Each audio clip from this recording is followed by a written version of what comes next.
एखाद्या वेळी कधी-कधी नाश्ता करायचा कंटाळा येतो सकाळी, पण तो करावाच लागतो. तर इथे सकाळी साबुदाण्याची उसळ केली.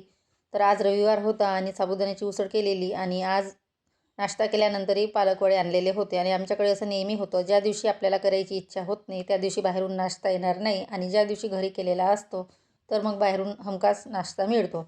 होतं असं कधी-कधी. त्यानंतर इथे दुपारच्या जेवणामध्ये केलेले होते काकडीचे थालीपीठ. तर थालीपीठ केल्यानंतर इथे बाहेर बघू शकता कपडे वगैरे धुवून घेतले आणि ही गरम पाण्याची पिशवी चार्जिंगला लावली. थंडी आहे त्याच्यामुळे आता पिशवीचा वापर होत असते. त्यानंतर इथे भात झालेला, रात्रीची शेंगदाण्याची भाजी होती आणि सोबतच थोडा चिवडा घेतला मुलीने खायला.